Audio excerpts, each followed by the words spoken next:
ආයු වැඩේවා, නිදුක් වේවා, නිරෝගී වේවා. ඊ හවස කොහෙද හිටියේ? 3ට විතර. නෑ ඔය වගේම කෙනෙක් දැක්කා. ඒකයි කිව්වේ. සමහරට ආවෙන්නේ නැතුව ඇති. එක වගේ 7 දෙනෙක් ඉන්නවා ඇතිනේ. කවුරු හරි එහෙම කිව්වොත් කියන්න නෑ මං වගේ ඉන්නේ මං විතරයි. මේ ඇඟිලි සලකුණ ඒක තියෙන්නේ Tamanට විතරයි. ලෝකේ එක ජාතිය මිනිස්සු තවත් 7 දෙනෙක් ඉන්නවා කියන කතාව අමූලික බොරුවක් කියලා තමයි පෞරුෂ වර්ධන විශේෂඥයෝ කියන්නේ. ඔබ වගේ ඉන්නේ ඔබ විතරයි. මං වගේ ඉන්නේ මං විතරයි. මට බෑ ඔබ වෙන්න, ඔබට බෑ මා වෙන්න. ලෝකේ හැම මනුස්සයටම වටිනාකමක් තියෙනවා, හැකියාවක් තියෙනවා, දුර්වලතෙන් තියෙනවා. මේව හඳුනා ගැනීම තමයි ස්වයං අධ්‍යයනය, තමාව අධ්‍යයනය කිරීම තමයි වඩාත්ම වැදගත් කාරණාව කියලා කියන්නේ ලෝකය ගැන අධ්‍යයනය කිරීමටත් වඩා. ලෝකය කොහොමද කැරකෙන්නේ? අද ජාතික පුවත්පත් වාර්තා කරන පුවත් දිහා බැලුවන් පස්සේ අපිට හිතෙන්න පටන් ගන්නවා. අද අගෝස්තු මාසයේ 18 වෙනිදා ජාතික පුවත්පත් වාර්තා කරන ප්‍රධාන පුවත් සිරස්වල විමසන සූදානම් මාධ්‍යවේදී ප්‍රසාද් මංචු මාත්‍යෙක් ඉන්නවා. අල්පන් ප්‍රසාද් අයබෝන්. එතකොට අපේ ජීවිතේ විදුලියෙන් නේද දුවන්නේ කියලායි හිතෙන්නේ. විදුලියෙන් දුවන අපේ ජීවිතේ පැය 8කට ඊයේ නතර වෙලා තිබුණා. ඊට පස්සේ මොකද සිද්ධ වුනේ? අද ජාතික පුවත්පත් බොහොමයක් මේක තමයි ප්‍රධාන සිරස්වලේ විදියට ගන්නෙ. ඒක අවිවාදයෙන්ම සිද්ධ වෙන්න ඕන දෙයක්. ඒකට අදාළව ලේඅවුට් එක පුවත්පත්වල පිටුසකැස්ම සහ ආකර්ශනීය බව ඉතාම විධිමත් ආකාරයෙන් තිබුණා. හරිම ආකර්ශනීයයි. සමහර ඉංග්‍රීසි පුවත්පත් එහෙම සම්පූර්ණයෙන්ම කළු පාටින් තමයි පුවත්පතේ එක තීරයක් පළ කරලා තිබුණේ. මොකද මුළු රටම අඳුරේ වැටුණා, අඳුරට ගියා කියලා. මව්බිම් පුවත්පතත් කියනවා රට පුරාම විදුලිය බිඳ වැටෙයි. නොරොච්චෝලේ උපපොලක දෝෂයක් තමයි ඒකට හේතු වෙන්නේ. කලින් බිඳ වැටීම් 4ක් ගැන කමිටු නිර්දේශ කියලා කියනවා. ශිරාන් රණසිංහගේ වාර්තාව ටිකක් විස්තර ඇතුව දෙවෙනි පිටුවේ තියෙනවා. ඒ අනුව කෙරවලපිටිය ප්‍රදේශයේ විදුලිය බෙදා හරින ග්‍රිඩ් උපපොලක පද්ධතිය ඇතුළු ඇතිවිච්ච විදුලි බිඳවැටීමක් නිසා ජාතික විදුලි බල පද්ධතියේ ඇති වූ අසමතුලිතතාවයක් තමයි මේ විදුලි බිඳවැටීමට හේතුව කියලා සඳහන් කර සිටින්නේ. ලංකාවේ විදුලි මුරාස්ත්‍ර දිහා බැලුවාම තාප, ගල්අඟුරු, ඊට පස්සේ ජල විදුලිය, සුළං සහ සූර්ය විදුලිය භාවිත කරනවා. හැබැයි බහුල වශයෙන් අපි ජාතික විදුලි පද්ධතිය ශක්තිමත් කරගෙන තියෙන්නේ තාප විදුලි බලය සහ අනික් පැත්තෙන් ගත්තාම ගල්අඟුරු බලාගාරවලින්. මේ අනුව නොරොච්චෝලේ සමාවෙන කෙරවලපිටියේ තාප බලාගාරයේ බෙදා හැරීමේ පද්ධතියේ ට්‍රාන්ස්මිෂන් ලයින් එකේ තමයි ප්‍රශ්නයක් වුණා කියලා කියන්නේ. හැබැයි ඒකින් පස්සේ මේ පුත්තලම නොරොච්චෝලේ ගල්අඟුරු බලාගාරයේ විදුලි උත්පාදන යන්ත්‍ර 3න් නිපදවන විදුලි බල සැපයීම නතර වීමත් එක්ක තමයි ඊයේ 12:30ට පමණ රට පුරාම විදුලිය ඇන හිටින් මේ විදිහට සිදු වෙන්නේ. මෙහෙම සිද්ධ වෙච්ච පළවෙනි අවස්ථාව නෙමෙයි මේ. ඒ අනුව 2009 ඔක්තෝබර් මාසයේ 9 වෙනිදා, 2015 සැප්තැම්බර් 27 වෙනිදා, 2016 පෙබරවාරි 25 වෙනිදා, 2016 මාර්තු 13 වෙනිදා කියන විදිහට මීට කලින් අවස්ථා 4කදී මේ විදිහට විදුලිය බිඳ වැටීම සිද්ධ වෙලා තියෙනවා. හැබැයි ඊයේ විදුලිය බිඳ වැටීම සිද්ධ වෙච්ච ගමන්ම අමාත්‍යතුමා ඉඳලා තියෙන්නේ මාතර, ඇමතිතුමා මාතරේ ඉඳලා ඇවිල්ලා තියෙනවා කොළඹට. විදුලි බල මණ්ඩලයේ සභාපති විජිත හේරත් මහත්මයා සඳහන් කර සිටියා මේ බිඳ වැටීම සිද්ධ වෙච්ච ගමන්ම පැය 2ක් ඇතුළත යථා තත්ත්වයටපත් කරන්න පුළුවන් වෙයි කියලා. හැබැයි පැය 2කින් ඒක යථා තත්ත්වයටපත් කරන්න බැරි වුණා. ඒකත් එක්ක තමයි ගැටලුව ටිකක් බරපතල වෙන්න පටන් ගත්තේ. ඒ වගේම අරුණ පුවත්පතට ගියොත් අරුණ පුවත්පත මේ කාරණා වාර්තා කරනවා කෙරවලපිටිය සම්ප්‍රේෂණ පද්ධතියේ දෝෂයක්, විදුලිය ඇන හිටි පැය 8 පාඩුව කෝටි 100 පනි, අඹතලේ කලටුවාව ලබගම පිරිපහදුව අක්‍රිය වෙයි, කොළඹ ජල සැපයීමත් නවති, නොරොච්චෝලේ වැඩ කළත් විදුලිය දෙන්න බැරි වුණා, හේතු හොයන්න සත්පුද්ගල කමිටුවක්, ඊට පස්සේ බිඳවැටීම කඩාකප්පල් ක්‍රියාවක් නොවේ කියලා විදුලි බල ඇමතුමා කරනවා. අනික් පැත්තෙන් ජනාධිපති කොමිසමක් පත් කරන්න කියලා විදුලි වෘත්තීය සමිතිය කියනවා. දැන් අරුණ පුවත්පත විදුලි බල මණ්ඩලයේ වාර්තා උපුටා දක්වමින් තමයි කියන්නේ පැය 8ට පාඩුව කෝටි 100යි කියලා. හැබැයි මව්බිම් පුවත්පත අපර කලින් කිව්වා මව්බිම් පුවත්පත ප්‍රධාන සිරස්වල අතරේ වාර්තා කරන්නේ පළමු පැය 8ේදී පාඩුව කෝටි 230යි කියලා. මේ පාඩුව කෝටි 230යි සහ කෝටි 100යි කියලා වෙනසක් තියෙන්නේ. විදුලි බල මණ්ඩලයේ වාර්තා උපුටා දක්වමින් තමයි අරුණ පුවත්පත කියන්නේ කෝටි 100යි කියලා. හැබැයි සුනිත්‍ය බල ශක්ති අධිකාරිය සඳහන් කරන ආකාරයට තමයි රුපියල් කෝටි 230ක පාඩුවක් සිද්ධ වෙලා වෙලා තියෙනවා කියලා කියන්නේ. ඉලක්කම කොහොමුණත් අනික් පැත්තෙන් කල්පනා කරන්න ඕන කාරණාව තමයි මේක දිගින් දිගටම සිද්ධ වෙලා තියෙනවා. කියන්නේ 2009 ඉඳලම සිද්ධ වෙලා තියෙනවා. වෘත්තීය සමිති පෙන්වා දෙන කාරණාවක් අද මව්බිම් පුවත්පත සඳහන් කරනවා. එතකොට මොකද්ද වුන් කියන්නේ? මේ තත්ත්වය තිබිච්ච නිසා තමයි මේ බත්තරමුල්ල පැලවත්ත ප්‍රදේශයේ හඳුන්වා දෙන්නේ. එහෙම නැත්නම් බත්තරමුල්ල පැලවත්ත ප්‍රදේශයේ හදනවා කන්ට්‍රෝල් එකන සිස්ටම් කන්ට්‍රෝල් සෙන්ටර් එකක්. එහෙම නැත්නම් පද්ධති පාලන මධ්‍යස්ථානයක් බත්තරමුල්ල පැලවත්ත ප්‍රදේශයේ. ඒ විශාල මුදලක් වේදම් කරලා ඒක හදන්නේ මේ විදියට විදුලිය බිඳ වැටීම් අසමතුලිතතාවක් නැති වුණොත් ඒක ස්වයංක්‍රීය විදියට නැත්නම් ඒක ඉක්මනින්ම යථා තත්ත්වයට පත් කරන්න. ඒකට මෙහෙම කෝටි ගාණක් වේදම් කළත් ඇයි මේකෙන් ප්‍රයෝජනයක් ගන්න බැරි වුණේ කියලා වෘත්තීය සමිති මේ පිළිබඳව ප්‍රශ්න කරන සිටිනවා. අද අරුණ පුවත්පතත් මේ කාරණාව තවදුරටත් සඳහන් කර සිටිනවා. ඒ අනුව මීට වසර කිහිපයකට ප්‍රථම විශාල ධනස්කන්ධයක් වැය කරමින් ජාතික විදුලි බල පද්ධතිය ස්ථාවර පවත්වාගෙන යාම සඳහා නව පද්ධති පාලන මධ්‍යස්ථානයක් බත්තරමුල්ල ප්‍රදේශයේ ඉදිකර තිබෙන බව වෘත්තීය සමිතිය එකමුතුව පවසනවා. එක් සම්ප්‍රේක්ෂණ රැහන් මාර්ගික හෝ ග්‍රිඩ් උපපොලක බිඳවැටීමක් හේතුවෙන් පද්ධතියම බිඳවැටෙන්නේ නම් ජාතික ධනින් අතිවිශාල මුදලක් වැය කර සිදු කරන නව පද්ධති පාලන මධ්‍යස්ථානයේ ව්‍යාපෘතියේ වටිනාකම මොකටද මේක කළේ කියලා මේ ප්‍රශ්න කර සිටිනවා. ඒ වගේම තමයි දැන් කමිටුවක් පත් කළා සුනිත්‍ය බලශක්ති අධිකාරියනුත් කමිටුවක් පත් කරලා තියෙනවා. ඒ වගේම ඇමතිතුමා කමිටුවක් පත් කරලා තියෙනවා. මේ කමිටුවේ වාර්තාව සතියකින් ලැබෙන්න ඕනේ කියලා කියනවා. දැන් මීට කලිනුත් මේ විදිය කමිටු පත් කරලා තියෙනවා. හැබැයි අද මව්බිම් පොත්පත වාර්තා කරන කාරණාව තමයි මීට පෙර අවස්ථා 4කදී රට පුරා විදුලිය බිඳ වැටීම් සිද්ධීන් සෙවීමට පත් කළ කමිටු වාර්තාව මගින් කර තිබෙන නිර්දේශ නිසි පරිදි ක්‍රියාත්මක නොකිරීම නැවත නැවතත් මේ විදිහට විදුලිය බිඳ වැටීමට හේතුවක් වී තිබෙන බව. අපි ප්‍රසාදයට යමු වෙන කලින් ඊට අරුණ පුවත්පත වාර්තා කරන තවත් කාරණයක් සඳහන් කරන්න ඕනේ. ඒ තමයි විදුලිය බිඳ වැටි රටම ඇන හිටී කියලා අරුණ පුවත්පත ඇතුල් පිටුවක වාර්තාවක් ගෙනනවා අජිත් අලහකෝන් උද්‍යෝතීවේ ඒකනායක සහ ශ්‍රීයන්ති මානවඩු. අධිකරණ රෝහල් ආයතන වැඩ නවති දුම්රිය මාර්ග සංඥා පද්ධතිය අවහිර වී නැහැ. ජනතාව අපහසුතාවයට මාර්ග තදබද රැසක් මාර්ග තදබද ඊටම තදින් තිබුණා. ඇමතිවරුන් දියුරුම් දී වලටත් බාධා වෙලා තියෙනවා. චමල් රාජපක්ෂ මැතිතුමා කම්කරු කොළඹ දිස්ත්‍රික් ලේකම් කාර්යාලය තමයි එතුමාගේ කාර්යාලය පිහිටුවලා තිබෙන්නේ කියලා අරුණ පුවත්පත් සඳහන් කරන්නේ. 19 වෙනි තට්ටුවෙලු දිවුරුම් දීමේ උත්සවයේ තිබුණේ අන්තිමට සමහර ස්වාමින් වහන්සේලාට අමුත්තන්ට 19 වෙනි තට්ටුව දක්වා පියකට පෙළ දිගේ තමයි යන්න සිද්ධ වෙලා තියෙන්නේ. ස්වාමින් වහන්සේ නමක් පිළිම වහන්සේ නමකුත් වැඩම කරගෙන තට්ටු 19ක් ඉහළට වැඩම කළා කියලාත් සඳහන් කරනවා. ඒ අතරේ ඉක්මනින්ම කියා ඉන්නම් දැන් තවමත් සමහර වෙලාවට ගෙදරට වතුර හරියට ලැබෙන්නේ නැතිව ඇති. මව්බිම් පුවත්පත කියනවා අඩාල වූ ජල සැපයීම යථා තත්ත්වයට ගන්න පියවරගෙන තිබෙන බව දෙනකම ධම්මික රණවීර වාර්තා කර සිටිනේ ජල සම්පාදන මණ්ඩලයේ සභාපති නිශාන්ත රණතුංග මහත්මයා කරන ප්‍රකාශය. ඔහු කියා සිටිනවා ඊයේ රෑ 12 විතර වෙද්දී විදුලි සැපයීම යථා තත්ත්වයට පත්වෙච්ච නිසා මධ්‍යම රාත්‍රිය වන විට ජල සැපයීමත් යථා තත්ත්වයට පත් වෙයි කියලා අපි දැන් ටිකකට කලින් ජල සම්පාදන මණ්ඩලයේ ප්‍රකාශකයෙක්ගෙන් විමසා බැලුවා. ඔහු කියා සිටියා යථා තත්ත්වයට පත් කරලා තිනවා. හැබැයි සමහරවිට අර උස් ප්‍රදේශවල තියෙන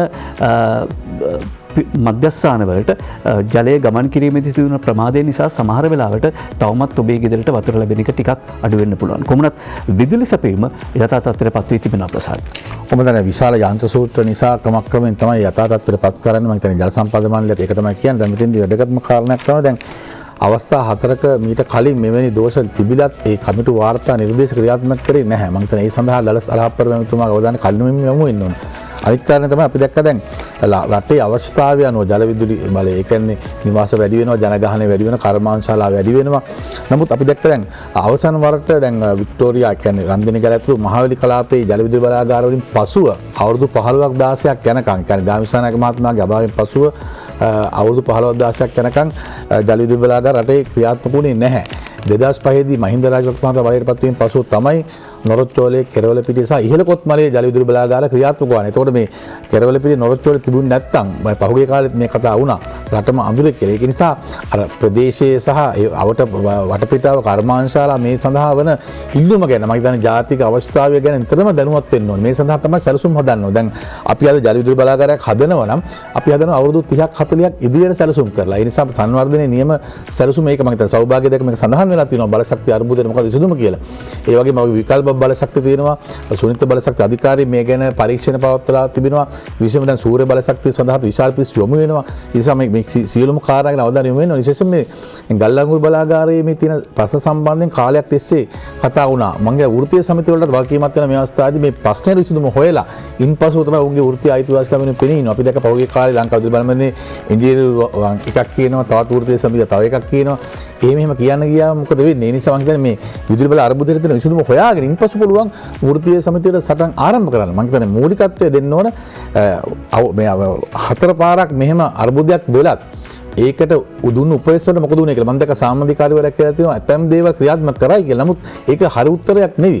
ඒ නිසා වහාම මේ සඳහා මම කියන්නේ මේ දැන් මේ ප්‍රශ්නයත් එක්ක දැන් දලස් අහපෙරුම ඇමතුමා මම දන්නේ සත්‍යකින් වාර්තාවක් හැඳලා තියෙනවා අමාත්‍යාංශයේ ලේකම්වරයෙක්. ඒ නිසා මම හිතන්නේ අර කලින් හතර සහ මේකට මොකද්ද විසඳුම කියලා ඌ රටට ප්‍රකාශයක් කරන්න ඕන. ඔව්. දිනමින පුවත්පතේ ප්‍රධාන සිරස්තලය වන්නේ නුවන් කොඩිකාර වාර්තා කරන අඩු ආදායම්ලාභී රැකියා ලක්ෂයකට සුදුස්සම් තේරීමේදී දුප්පතුන් තෝරාගත යුතුයි කියලා ජනාධිපතිවරයා ලබා දෙන උපදෙස්. ඒ වගේම අද මව්බිම් පුවත්පත ඇතුළු ජාතික පුවත්පත් බොහොමයක් වාර්තා කරන උපාධිධාරීන් 51135කට රජයේ රැකියා කියලා ජේ.ටී.ද සිල්වා වාර්තා කර සිටින්නේ. ඒ වගේම තවත් පුවතක් තමයි තියෙන්නේ. අපි ඉස්සෙල්ලා මේක ගැන කියලමුකෝ. ඒකට 51135කට රැකියා ලැබෙනවා. රාජ්‍ය පරිපාලන අමාත්‍යාංශයේ වෙබ් අඩවියට ගිහිල්ලා මේ පිළිබඳ ලයිස්තුව ඔබට බලන්න පුළුවන්. ජේ.ජේ. රත්නසිරි ලේකම්තුමා සඳහන් කරලා තිබෙනවා. අදාළ පත්වීම්ලාභීන් සැප්තැම්බර් 2 වෙනිදා තමන්ට අද ආසන්නතම ප්‍රාදේශීය ලේකම් කාර්යාලයට වාර්තා කරන්න ඕනේ.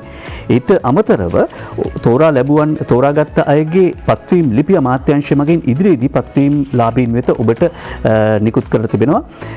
ඊළඟට මව්බිම් පුවත්පත වාර්තා කරන කාරණාව තමයි මේ ඇයි ඔබට රස්සාව හම්බුනේ නැත්නම් මේ ස්කීම් එකට මේ යෝජනා ක්‍රමය යටතේ ඔබට උපාධිධාරී රැකියා අයදුම්පත් ප්‍රතික්ෂේප වීමට හේතු මෙන්න කියලා මව්බිම් පුවත්පත කියනවා. නුවන් හෙට්ටිආරච්චි මව්බිමට වාර්තා කර සිටින්නේ.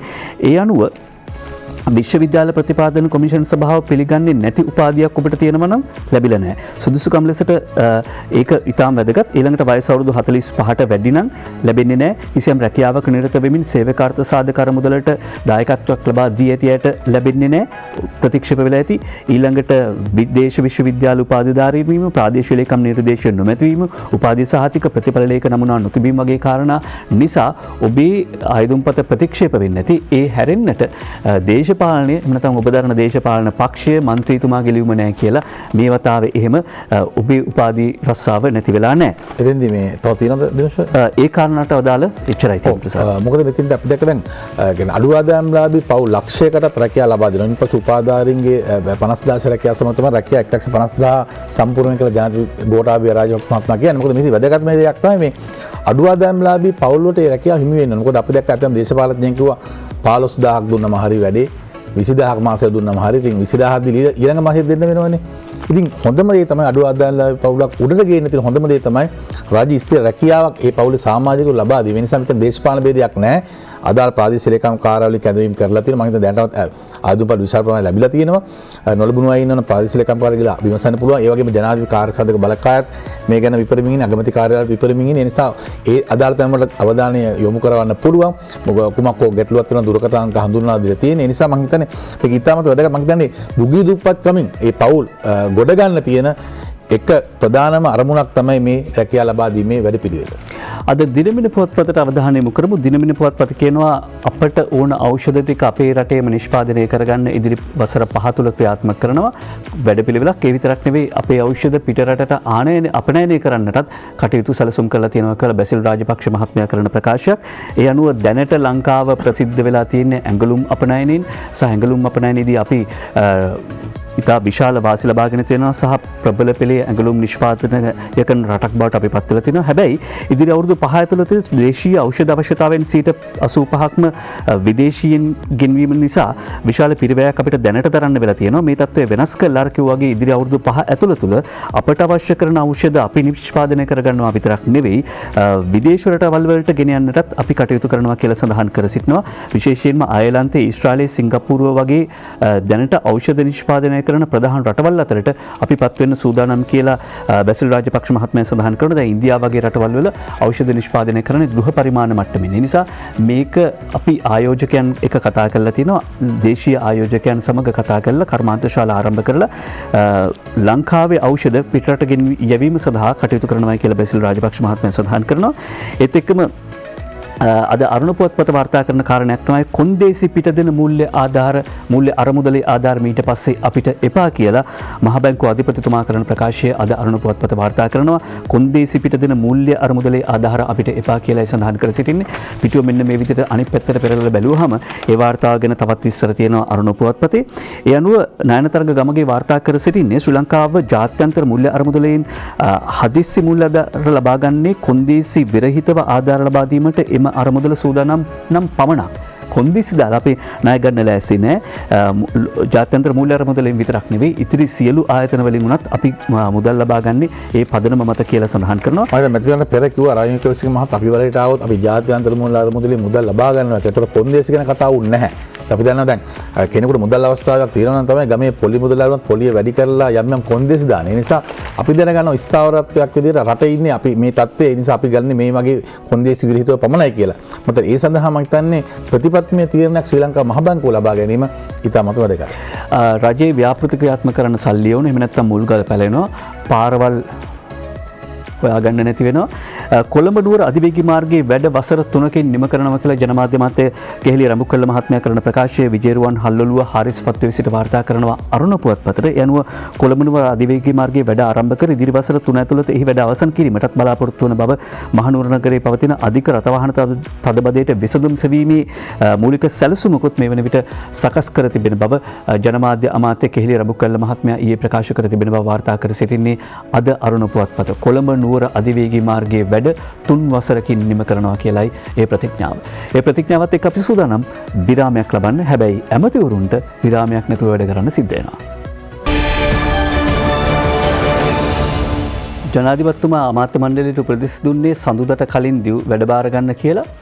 මහින්ද රාජපක්ෂ අගමැතිතුමා මම දෙපාරක් ජනාධිපතිනේ ජනාධිපති මගේ මල්ලිනේ එහෙම කියලා හිටියේ නෑ. නම්‍යශීලී අගමැති මහින්ද රාජපක්ෂ මහත්මයා තමන්ගේ සෙසු අමාත්‍යාංශවලත් තියේ දුරුම් දුන්නා. අද අපි දිනමින පුවත්පතේ වැඩ බාරගත්ත. දිනමින පුවත්පතෙන් අපි ඡායාරූප වාර්තාවක් මුලින්ම උපුටා දක්වනවා. ඒ තමයි රුපියල් 5000 නෝට්ටුවක් ඊයේ දවසේදී අලුතෙන් හඳුන්වා දුන්නා. නිල වශයෙන් එය මුදල් අමාත්‍ය මහින්ද රාජපක්ෂ මහත්මයාට ලබා දීම සිදු වුණා මහ බැංකුව අධිපතිතුමා විසින්. මුදල් අමාත්‍යාංශයේ ලේකම්තුමා ඒ වගේම මුදල් අමාත්‍යාංශයේ රාජ්‍ය අමාත්‍යවරුන් මේ අවස්ථාවට සහභාගී වුණා. රුපියල් 5000 නෝට්ටුවක් අලුතින් මුද්‍රණය කළේ අපිට 5000 ඒවා වියදම් වෙන නිසා නෙවෙයි වෙන්නේ. සමහරට අපිට අලුතින් 5000 ඒවා උපයන්න පුළුවන් නිසා වෙන්න ඇති. මව්බිම් පුවත්පත වාර්තා කරනවා ඡායාරූප සහිතව අගමැති මහින්ද ඇමති ධූරවල වැඩභාර ගනී කියලා ඡායාරූප සහිත වාර්තා කරනවා. බුද්ධ ශාසන අමාත්‍යාංශයේ සංස්කෘතික අමාත්‍යාංශයේ සහ මුදල් අමාත්‍යාංශයේ වැඩභාර ගැනීම පිළිබඳව සංස්කෘතික අමාත්‍යාංශයේ වැඩභාර ගත්තේ හුණුපිටියේ ගංගාරාමේදී. ඒක විශේෂයි. ඊළඟට ශ්‍රී ලංකාවේ ආසියාවේ බලශක්ති කේන්ද්‍රය බවට පත් කරනවා කියලා සඳහන් කරන්නේ බලශක්ති අමාත්‍ය උදේ ගම්මන්පිල මහත්මයා වැඩබාර ගනිමින් තෙල් පිරිපහදු 5ක් අලුතින් අරඹනවා. මන්නාරම් ද්‍රෝණියේ ඇති බව කියන තෙල් සහ ගෑස් නිදි ගොඩගෙන රට සංවර්ධනය කරනවා. සිරිමාව බණ්ඩාරනායක මැතිණියක කාලේ ඉඳන් කියන දේවල් තමයි මේ. හැබැයි මේ අවුරුදු 5 ඇතුළතවත් මේවා සිද්ධ වෙනවා කියලා සඳහන් කරනවා. මේ නාගරික සංවර්ධන හා නිවාස අමාත්‍යාංශයත් වැඩබාර ගත්ත මම හිතන්නේ ගැන සඳහනක් කරලා තිබුණ නැහැ පුවත්පතේ. ඒසට අමාත්‍යාංශ 3ක වැඩබාර ගත්ත. ඒ වගේම දැන් බුද්ධ ශාසන අමාත්‍යවරයා විදියට මම හිතන්නේ ගංගාරාමේදී මහා සංඝරත්න ඉදිපිට වැඩ බාර ගැනීම මම හිතන්නේ ඒක ඉතාම ආදර්ශයක්. බුද්ධ ශාසන අමාත්‍යවරයා විදියට දේශපාලන ನಾಯකෙක් අගමැතිවරයෙක් මේ වගේ මම හිතන්නේ ඒක හොඳ දෙයක්, හොඳ ආදර්ශයක්. මම හිතන්නේ ආගමික ස්ථානයකම බුද්ධ ශාසන අමාත්‍යාංශයේ වැඩ කටයුතු ආරම්භ කිරීම. විමල් වීරවංශ මහත්මයාත් ඊයේ වැඩ බාරගත්ත. ස්වදේශීය කර්මාන්තකරුවන්ට අභිමානවත් යුගයක් අපි නිර්මාණය කරනවා. සෞභාග්‍යයේ දැක්ම යථාර්ථයක් කිරීමට අපි කැප වෙනවා. මෙරටදී නිපදවිය හැකි සියල්ලම මෙරටදීම නිපදවනවා. මේ ආරම්භන්නේ ස්වදේශීය කර්මාන්තකරුවා බලගන්වන අවධිය කාන්තාවන් දිරිගන්වමින් ගෘහාශ්‍රිත කර්මාන්ත ආරම්භ කරනවා කියලත් ඔහු සඳහන් කර සිටියා ඊයේ වැඩ බාර ගනිමින්. මෙන්න අර ඇබැද්දි මැද්දේ වැඩ බාරගත්ත චමල් රාජපක්ෂ මහත්මයා වැඩ බාරගත් අවස්ථාව පිළිබඳවත් මව්බිම් පුවත්පත වාර්තා කරනවා. පොලිසිය ගැන තිබෙන්නේ හොඳ නමක් නෙවෙයි. ඇමති චමල් වැඩ බාර බාර ගනිමින් කියයි. ඊළඟට අධිකරණ අමාත්‍ය ජනාධිපති නීතිඥ අලි ශබ්රි මහත්මයාත් ඊයේ වැඩ බාරගත්තා. මුස්ලිම් ජනතාවගේ බෙල්ලේ එල්ලලා තියෙන සහරාන්ගේ බෝඩ් එක ගැලවීමේ වගකීම ඇත්තේ අලි ශබ්රිටයි කියලා මේ අවස්ථාවට වැඩම කළ මහාචාර්ය මැදගොඩ අබේතිස්ස ස්වාමීන් වහන්සේ සඳහන් කළා. වැඩ බාර ගැනීමෙන් පස්සේ අමාත්‍ය අලි ශබ්රි මහත්මයා කරපු ප්‍රකාශයක් අද මව්බිම් පුවත්පතෙත් ප්‍රධාන සිරස්තලයක් හැටියට වාර්තා කර තිබුණා. ඒ තමයි මේක දෙමව්පියන්ට විශේෂයෙන් කියන්න ඕනේ හැම පැය දෙකකටම වරක් මෙරට බාලවයස්කාර දරුවෙකු අපයෝජනයට ලක් වෙනවා. හැම පැය දෙකකටම වරක් මෙරට බාලවයස්කාර දරුවෙක් අපයෝජනයට ලක් වෙනවා කියලා අධිකරණ අමාත්‍යවරයා ඊයේ වැඩ බාර ගනිමින් සඳහන් කළා. මේ මැදවල අබේස් සහමුදුර කියපු කාරණේ යමක් එකතු කරන්න මොකද ඉතා වැදගත් ප්‍රකාශයක් වතන්නේ සහරාන්ගේ බෝඩ් එක මුස්ලිම් ජනතාවගේ බෙල්ලෙන් ගැලවීම තමයි අලි සබ්රි වැනි දේශපාලනඥයෙකුගේ වාක්‍ය. මේ වගේ අපි දැක්ක දැන් පොඩි සංවිධානයේ ඒක සයිනයිට් කර බෙල්ලෙන් ගැලවීමේ කාර්යයට දෙමළ දේශපාලන පක්ෂ නායකයින් රැසක් දායක වුණා. ඒ වගේම ජීවිත පූජා කරා. ලක්ෂ්මන් කදිරගාමර වගේ. මම හිතන්නේ ඔවුන් තමයි ඒ තත්ත්වය ඇති කරේ. ඒ මතය හැදුවේ. ඒ නිසා ලෝකයට ගිහිල්ලා. ඒ නිසා අලි සබ්රි මහත්මයාට මේ වගේ ලොකු වගකීමක් තියෙන මේ අවස්ථාවේදී මේ අන්තවාදයෙන් මුස්ලිම් ජනතාව බේරා ගැනීම සහ මේ සහයෝගීතාව ශ්‍රී ලංකාව තුළ ඇති කිරීම සඳහා උටත් විශාල වගකීමක් තියෙන නිසා මම හිතන්නේ ස්වාමීන් වහන්සේ කරපු ප්‍රකාශය ඉතාමත් වැදගත්. රාජ්‍යමන්ත්‍රී ශ්‍රහන් සේමසිංහත් වැඩ බාරගත්ත මව්බිම් පුවත්පත් ඇතුළු පුවත්පත් බොහොමයක් ඡායාරූප සහිතව ඒක වාර්තා කරනවා. ඊට පස්සේ රාජ්‍යමන්ත්‍රී දයාස් සිරිත් වැඩ බාරගත්ත අපි ඒ පිළිබඳව වාර්තා කරනවා. ඒ තමයි ලද දෙයින් සතුටු වෙලා මම මේ අමාත්‍යාංශ වැඩ ටික කරනවා කියලා ඔහු සඳහන් කරනවා. ලද දෙයින් සතුටු වෙමින් දේශීය ආර්ථිකයෙන් නංවනවා කියලා ඔහු සඳහන් කර සිටියා. ඒ අනුව දැන් ඒ අවස්ථාවේදී කියන්නේ මේ චන්ද්‍රිකා මහින්දට සලකපු විදිහට තමයි මටත් මේ සලකලා තියෙන්නේ කියලා සමහර ඇමතිවරුන්ට සමහර ප්‍රකාශ වැඩ බාරගත්තයින් පස්සේ කරන ඒවා කණ්ණාඩි ඉස්සරහට ගිහිල්ලා කළොත් හොඳයි කියලාත් හිතෙනවා. අද අරුණ පුවත්පත දෙවෙනි පිටුවේ වාර්තා කරන කාරණයක් තමයි ශ්‍රී ලංකාවේ නොවිමසා ලයිස්සු මන්ත්‍රීවරයෙකු නම් කිරීම කනගාටුදායකයි. ශ්‍රී ලංකා නිදහස් පක්ෂය නම් කරේ මහාචාර්ය රෝහණ ලක්ෂ්මන් ප්‍රියදාස. නමුත් ආචාර්ය සුරේන්ද්‍ර රාඝවන් පත් කළා තිනවා අපෙන් ඇහුවේ නැහැ. අපිට කනගාටු වුණාට ඉතින් අපි ආණ්ඩුව අපහසුතාවයට පත් කරන්නේ අපි ලද දෙයින් සතුටු වෙනවා. අපි මේ වැඩ ටික කරගෙන යනවා කියලා කියනවා. ඊළඟට දිනේෂ් ගුණවර්ධන මැතිතුමා විදේශ මාත්‍යවරයා විදිහට වැඩ බාරගත්තා. දිනමින පුවත්පතේ ඒක වාර්තා කරනවා. ලෝකේ කොතැනක සිටියත් ශ්‍රී ලාංකිකයන්ගේ අවශ්‍යතාව වෙනුවෙන් පෙනී සිටිනවා කියලා දිනේෂ් ගුණවර්ධන අමාත්‍යවරයා ප්‍රතිඥා දෙනවා. ඒ වගේම ඔහු සඳහන් කර සිටියා ලංකාව කලන මිතුරු විදේශ ප්‍රතිපත්තියක්, කල්යාණ මිත්‍ර විදේශ ප්‍රතිපත්තියක් ක්‍රියාත්මක කරන බව වැඩ බාර ගනිමින් දේශීය වෛද්‍ය අමාත්‍යවරයාත් ඊයේ හෙළ වෙදකම ලොවට හඳුන්වා දී දේශීය අනන්‍යතාව රකින්න කියලා ප්‍රකාශ කළා. දිනමින පුවත්පත මේ පුවත වාර්තා කරනවා. ඊළඟට අමාත්‍යාංශයේ වගකීම වසර දෙකකදී විසඳීමට නොහැකි වුණොත් මා තනතුරේ රැඳී සිටින්නේ නැහැ කියලා වනජීවී සහ වනසම්පත් රාජ්‍ය අමාත්‍ය විමලවීර දිසානායක මහත්මයා කියන ඔහුත් ලැබිච්ච ඇමතිකම ගැන එච්චර සතුටු වෙච්ච කෙනෙක් නෙවෙයි පහුගිය දවස්වල කරපු ප්‍රකාශ වලින් පේනවා. ඊළඟට මව්බිම් පුවත්පත නවවෙනි පිටුවේ වාර්තා කරන කාරණාවක් තමයි කෘෂිකර්ම අපනයනය වැඩි කර මේ හොඳම අමාත්‍යංශය බවට පත් කරනවා කියලා වැවිලිකර අමාත්‍ය දොස්තර රමේෂ් පතිරණ මහත්මයා වැඩ බාර ගනිමින් ප්‍රකාශ කර සිටියා. මේ සැරින් සැරේ බලන්නේ වෙලාවටත් වෙලාවත් බේරගන්න එපයි. ඊළඟට තවත් වැඩ බාරගත්ත කැපී පෙනෙන කාරණාවක් තමයි කැපී පෙනෙන අමාත්‍යවරයෙක් තමයි මේ රණවීර මන්ත්‍රීතුමා ප්‍රසන්න රණවීර මන්ත්‍රී ඇමතිතුමා වැඩ බාරගත්තා. මේ අමාත්‍යංශය පිළිබඳව බොහෝ දෙනෙක් කතා කළා. ප්‍රසන්න රණවීර අමාත්‍යවරයා වැඩ බාර ගනිමින් දේශීය කර්මාන්ත අන්තර්ජාතික තලයට ඔසවා තැබීමට පීවර ගන්නවා කියලා ඔහු සඳහන් කළා.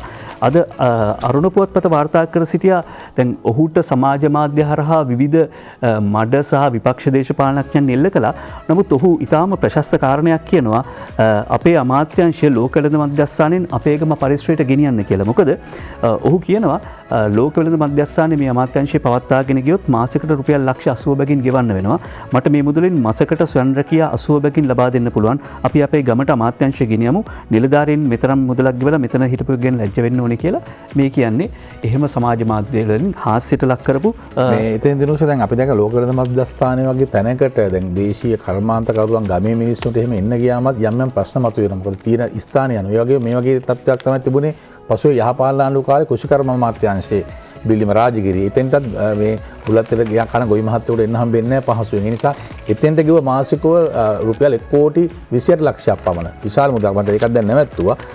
පහු කියන්නේ මේ වර්තමාන ආණ්ඩුව බලයට පත් වුණු සැනින්ම ඒ වගේ මේකත් මත ලක්ෂ 80ක් කියන්නේ ඒකෙන් සෑහෙන මේ මැටි කර්මාන්තයට, වේග කර්මාන්තයට, පිත්තල කර්මාන්තයට මේ ස්වයං රැකියාව සඳහා විශාල වශයෙන් මුදල් ලබා දෙන්න පුළුවන්. මොකද අපේ ගම පරිසරයේ බත්තර මුල් ඉතාමත් හොඳයි. එතන තියෙන ඒ අවශ්‍ය පරිසරය. ඒ කර්මාන්ත කරුන්ට ඇවිල්ලා තමයි ගැටලු විසඳ ගන්න පුළුවන් අවශ්‍ය පරිසරය තියෙන අපේ ගම පරිසරයේ. ගමක් එතන තියෙන නිසා ලෝක වෙළඳ මධ්‍යස්ථානයෙන් ඒ වගේ තැන්වලට එන එක හොඳ. අනිකුත් අමාත්‍යාංශවලත් මේ වගේ විශාල වියදම් දරනවා නම් මාසික කුලිය සඳහා මම හිතන්නේ විකල්ප සොයා ගැනීම ඉතාමත් වැදගත් වෙනවා. ඒ අතරේ අධ්‍යාපන අමාත්‍යවරයා විදිහට මහාචාර්ය ජී.එල්. පීරිස් මහත්මයා වැඩ බාරගත්තා. ජාතික පාසල් දහසක් අරඹන්න උපදේශන ගන්නවා කියලා සඳහන් කර සිටිනවා එතුමා. ඒ වගේම අද ඇතුල් පිටුවක වාර්තා කර තිබුණ ඇල්ලේ ගුණවංශ ස්වාමීන් වහන්සේ එතනදී ඉල්ලීමක් කරනවා. ඒ තමයි පාසල් විෂයමාලාවට නැවත ඉතිහාස විෂය ඇතුල් කරන්න කියලා. ඉතිහාස විෂය නැවත පාසල් විෂයමාලාවට ඇතුල් කරන්න කියලා ඇල්ලේ ගුණවංශ ස්වාමීන් වහන්සේ අධ්‍යාපන අමාත්‍යාංශයෙන් ඉල්ලීමක් කරනවා. ඉතිහාසය දන්න පොරපොරක් ආයෝනේ අනාගතයට. ඊට පස්සේ අපි කැමති මව්බිම් පුවත්පතට අවධානය යොමු කරන්න. මව්බිම් පුවත්පත වාර්තා කරනවා මේ පාතාලය මර්ධනය කිරීම පිළිබඳ පුවත SF ලොක්කාට අනියම් බිරියන් 25ක් කියලා වාර්තා කර සිටිනවා. කාට අහිමි වුණත් සාදු මල්පෙපියන් සැමදා කියලා කියන්නේ මේවට නෙවෙයි හැබැයි 25ක් හිටියා කියලා. මොකද මේ පහුගිය දවසක ඝාතනයට ලක් වෙනවා SF ලොක්කා. මේ පිළිබඳව අනුරාධපුරයේ මහේෂ් විජේසූරිය වාර්තා කර සිටිනවා. ඝාතනයට ලක් වෙච්ච SF ලොක්කා විසින් නිකවැරටිය කොළඹ කෑගල්ල හලාවත යන ප්‍රදේශවල මත්ද්‍රව්‍ය ජාවාරම්කරුවන් සමග සම්බන්ධතා පවත්වමින් හෙරොයින් ලබාගෙන තිබෙන බවත් මත්ද්‍රව්‍ය ලබා ගැනීමෙන් පස්සේ ජාවාරම්කරුවට රුපියල් කෝටි 6කට අධික මුදලක් ගෙවන්න නැතුව පොළු තබා තිබෙන බවත් මේ ඝාතනයට ඒකත් හේතු වෙන්න පුළුවන් කියලා තමයි ඔහු සඳහන් කරන්නේ. ලියුම්කරුවා ඊට අමතරව කාන්තා ඇසුරට ලොල්ලූ බව කියන ඔහු කාන්තාවන් 25 දෙනෙකු සමග අනියම් සම්බන්ධතා පවත්වා තිබෙනවලු. විශේෂයෙන්ම පාතාලයට සම්බන්ධ හිරේ ඉන්න උදවියගේ ඊළඟට මත්කුඩු ජාවාරමට සම්බන්ධ හිරේ ඉන්න උදවියගේ බිරියන් ඔහු මේ විදිහට ආශ්‍රය කරලා තියෙනවා. කායවර්ධන ආයතන වලට ජිම් වලට ගිහිල්ලා සල්ලි ගෙවන්න නැතුව ඒවා පාවිච්චි කරනවලු. ඊට පස්සේ අනුරාධපුර නගරයේ ඔසසල් වලින් කායවර්ධන පිටි කිරි වර්ග බලහත්කාරයෙන් ලබා ගැනීම, වෙළඳ සෙල් වලින් කප්පම් ලබා ගැනීම, විදේශගතව සිටින්නන්ගේ නිවෙස් වලට ගොස් මරණීය තර්ජන සිදු කර රුපියල් කෝටි ගණනින් කප්පම් ලබා ගැනීම SF ලොක්කා කරලා තියෙනවා. ඊට අමතරව මෑත කාලේදී එපාවල ක්‍රීඩාංගණයක පැවති ක්‍රිකට් තරගයකදී ඔහුගේ පිළට විනිසුරු විසින් නිපන්දුවක් නෝබෝල් එකක් ලකුණු කිරීම නිසා කෝප වී ඔහුගේ ජීප් රථයේ ක්‍රීඩාංගණය තුළට ඇතුළු කර රථයේ එහා මෙහා රැගෙන ගොස් ක්‍රීඩාංගණය සහ එහි තනතිල්ල විනාශ කිරීමේ සිද්ධියකුත් වාර්තා වෙනවා. මෙහිම මිනිස්සු තමයි මහමග ওই විදියට ජීවිතයේ අවසාන තීන්දුව ඉරණම විසඳගෙන තියෙන්නේ. මව්බිම් පුවත්පත තවත් කාරණයක් වාර්තා කරනවා. කොයිම්බතූරු මිනිස්සු අංගොඩ ලොක්කාගෙන තවත් රහස් හෙළි කරති කියලා මව්බිම් වාර්තා කරනවා. ඒ අනුව දැන් ඉන්දියා පොලිසිය අංගොඩ ලොක්ක ගැන පරීක්ෂණ ආරම්භ කළා තියෙනවා. ඒත් එක්කම මාධ්‍යවලත් වාර්තා කිරීමේදී මම කියන්නේ මේ SF ලොක්කා අංගොඩ ලොක්කා කියලා මම හිතන්නේ මේ මාධ්‍යවලත් වාක්‍යමත් තියෙනවා. මේ නම දැම්ම නම් හරි මේ අනවර්තනාවෙන් තමයි මේගොල්ලන් මේ සමාජ පොරක් බවට පත් කරන්නේ. ඒතකොට මේක පසුගාමීත්ව මේක පිටිපස්සේ එන සමහර ඒගොල්ලන් ගෝලියොත් ඒ පොර ගන්න ඒ එතන තන ගන්න මම හිතන්නේ මේ වෙන මානසික මේකක් තියෙන නිසා මම මේ වාර්තා කිරීමේදීත් මේ ඕන්ට වඩා මේ පාතාලනායකයන්ගේ අනවර්ථ නම් වලින් භාවිතා කිරීම තුළින් ඔවුන්ට පොරොත්තුවක් ලබා දෙනවා. මම හිතන්නේ ඒ ගැනත් මම හිතන්නේ සියලුම මාධ්‍ය අවධානය යොමු කරන්න ඕන. ඔව් ප්‍රසාදුත් පත්තර වල වැඩ කරන මාධ්‍යවේදියෙක් නිසා ඒ ගැන හිතන එක හොඳයි. රස පරීක්ෂක දෙපාර්තමේන්තු සේවකයෝ දෙකක් මත්ද්‍රව්‍ය සමග දැලේ කියලා අද චාමර අමරසූරිය සහ MC පෙරේරා වාර්තා කර සිටිනවා මව්බිම් පුවත්පතට. දිවයින පුවත්පතත් මේක වාර්තා කර සිටියා. ඒ අනුව රස පරීක්ෂක භාරයේ තිබූ කුඩුත් මේ විදිහට විකුණලා තියෙනවා. වයස අවුරුදු 28ක මාතර ප්‍රදේශයේ පදිංචි මේ සැකකරු විවාහකයෙක් කියලා සඳහන් වෙනවා. මේ සැකකරුවන් දෙදෙනා අතරින් එක්කෙනෙක් අත්අඩංගුවට ගත්ත දෙන්න අතරින් එක්කෙනෙක්. අර රස පරීක්ෂක දෙපාර්තමේන්තුවේ තියෙන සාම්පල්ද මේ විදිහට විකුණලා තියෙන්නේ කියලායි මේ වෙන විට ප්‍රශ්න තියෙන්නේ. ඒක බරපතල කාරණා. අපි දැන් මීට කලින් ප්‍රශ්න කරා මම හිතන්නේ සියලුම දැන් නාකොටික කැතමිල්දාරි මෙහෙම අහුවෙනකොට දැන් රස පරීක්ෂක දෙපාර්තමේන්තුව තමයි අධිකරණයට වාර්තා කරන්නේ මේ අල්ලන මත්කුඩු සම්බන්ධයෙන්. ඒතකොට මේ මත්කුඩු වල ප්‍රමාණය සංයුතිය අඩු වැඩි කරන්න හැකියාවක් තියෙනවා ඇතැම් නිලධාරීන්ට. ඒ නිසා ඒ කියන්නේ අධිකරණයට එතකොට අර නිලධාරීන් බේරා ගැනීම සඳහා වාර්තා සකස් කරනවාද රස පරීක්ෂක දෙපාර්තමේන්තුව කියන කාර්යගෙන අපිට යම් සැකයක් මතුවලා තිබුණා. දැන් ඒ සැකය තවත් අහුරු වෙනවා. රස පරීක්ෂක දෙපාර්තමේන්තුව නිලධාරීවුත් මේ සම්බන්ධයෙන් අත්අඩංගුවට ගැනීම නිසා. අපි මව්බිම 10 වෙනි පිටුවට යමු. මව්බිම 10 වෙනි පිටුව රවි කරුණානායක මහත්මයාගේ ප්‍රකාශයක් සටහන් කරනවා. ඒ තමයි අපි පෙරදුනත් වැටෙන්නේ නැහැ. අපි ඉදිරියේදී තවදුරටත් ප්‍රතිසංවිධානය වෙනවා කියන කාරණාව ඔහු සඳහන් කරනවා. අපි මව්බිම 10 වෙනි පිටුවෙන් තමයි මේ වාර්තාව උගුටා දක්වන්නේ. ඒ වගේම දැන් එක්සත් ජාතික පක්ෂයේ ජාතික ලයිසු මන්ත්‍රී අර්බුදය තවම විසඳිලා නැහැ. පෙරදුනත් අපි පසුගාමී වෙන්නේ නැහැ. නව දැක්මක් ජාතික වැඩපිළිවෙලක් එක්ක අපි එක්සත් ජාතික පක්ෂය ඉදිරි ගමනක් යන්න ලෑස්ති කියලා සඳහන් කර සිටිනවා. ඒ වගේම ඊයේ සමගි ජනබලවේගය ප්‍රවෘත්ති සාකච්ඡාවක් පවත්වමින් සඳහන් කර සිටියා නලින් බණ්ඩාර පත් වී තිබෙන මන්ත්‍රීවරයා ඔහු කාරණා කීපයක් සඳහන් කළා. එකක් තමයි ශ්‍රී ලංකා නිදහස් පක්ෂයේ ඉන්න මන්ත්‍රීවරු ඇතුළු බොහෝ දෙනෙක් කැමැතිකම් ගැන නොසතුටෙන් ඉන්නේ. ඒක නිසා ඔවුන් අපිට එකතු වේවි. 3-2 අරගෙන ආණ්ඩු ක්‍රම ව්‍යවස්ථාව වෙනස් කරන කාර්යයට මුන්ගේ දායකත්වය ලැබෙන එකක් නැහැ කියලා ඔහු සඳහන් කර සිටියා. ඒ වගේම ආයෝජන ගැන මෙච්චර කතා කරපු ආණ්ඩුව ආයෝජන ප්‍රවර්ධනය පිළිබඳ අමාත්‍යාංශයක් පත් කරේ නැහැ කියලාත් කියා සිටියා. විරාමයට යනවා ටක් ගාලා ආයෝජන ප්‍රවර්ධන කලාප 4ක් පිහිටුවන්න රජය තීරණය කළ තිබෙනවා. දිවෙනේ ප්‍රදේශ 4ක එය අද අරුණ පුවත්පතත් වාර්තා කර සිටියා. ආයෝජන කලාප 4ක් අලුතෙන් එනවා. අපි විරාමයෙන් පස්සේ නැවත හමු වෙනවා.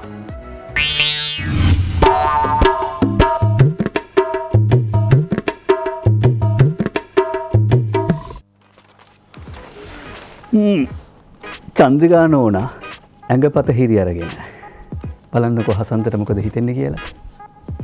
මේ අරුණ පුවත්පතට හසන්ත අඳින කාටුන් එක මේකයි විස්තර කරන්න ගියොත් මම නානවා.